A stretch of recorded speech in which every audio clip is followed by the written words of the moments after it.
জীবনটা অর্ধেক সহজ হয়ে যায় একজন ভালো মানুষকে জীবনসঙ্গী হিসেবে পেলে। মিথ্যে, ছলনা, বাহানা, মুখোশ আর বিশ্বাসঘাতকতার মারপেচ দিয়ে ভরা এই দুনিয়ায় একজন ভালো মানুষকে সঙ্গী হিসেবে পাওয়াটা বড্ড দুষ্প্রাপ্য, বড্ড দুর্মূল্য। চার দেয়ালের ভেতরের লাল নীল সংসারটা যার তার সাথে কাটিয়ে রাখা যায় না, জানেন? জীবনটা তছনছ হয়ে যায়। শেষ বয়সে গিয়ে মানুষের আর রূপের অহংকার থাকে না। তখন মানুষ শুধু পাশের মানুষটার দিকে তাকিয়ে একটা তৃপ্তির নিঃশ্বাস ফেলে আর ভাবে, ভাগ্যিস এই মানুষটাকে সঙ্গী হিসেবে পেয়েছিলাম।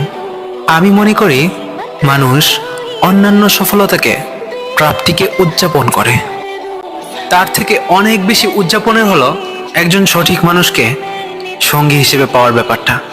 তাকে নিয়ে লোক সমাজে গর্ব করুন, তাকে ধন্যবাদ জানান আপনার জীবনে তার অস্তিত্বের জন্য, তাকে উদযাপন করুন সুযোগ পেলেই। তাই সুন্দরী নারী আর টাকাওয়ালা স্বামীর কোনো মূল্য নেই জীবনে সুখী হওয়ার জন্য। আবার সব সুন্দরী মানে খারাপ আর টাকাওয়ালা মানেই চরিত্রহীন, এটা ভাবলে কিন্তু ভুল হবে।